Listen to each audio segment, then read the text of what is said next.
Plus, you see it everywhere, sports betting. We take a deep dive into the rise of placing bets on your favorite sports, as well as the dangers that come with it. Welcome to 2 News at 11 and happy Valentine's Day, everyone. I'm Sartaj Singh. It's been more than 3 years since online sports gambling became legal in Ohio. It sparked plenty of interest with more than $7 billion bet in the first year alone. But for some, that interest turns into dangerous obsession. Early research into online sports betting shows the number of problems created by just a few clicks on your phone is something that cannot be measured by wins and losses. 2 News reporter Julian Jackson is digging deeper, identifying the dangers lurking behind mobile sports books.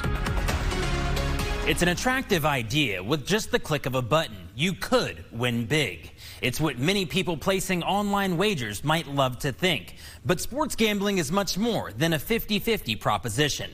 Experts say it can lead bettors down a dangerous path. And now those same experts are sounding the alarm. 96% of the people over time reported losing money. Ohio is actually the 4th largest state in total wagers. Actively gathering research, Cedarville University professors Dr. Jared Pincin and Colonel Greg Thompson are discovering some troubling trends. You have a $150 billion industry.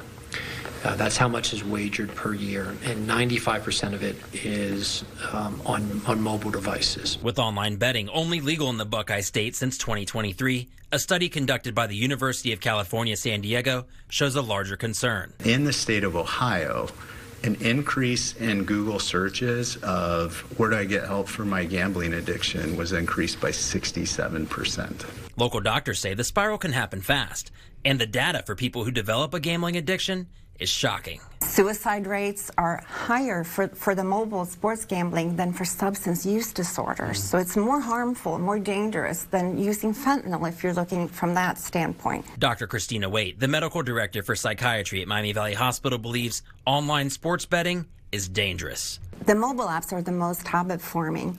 They actually increase the rate of addiction and the severity of behaviors because they're so they give privacy. Dr. Waite says there are some demographics who face higher risk of addiction than others. The young people for sure have a vulnerability in that their brain is not fully developed until about age 25 or even later for some males. She warns that sports betting could change the chemistry and structure of the brain. If you win, you get a strong emotion and the dopamine just pours out.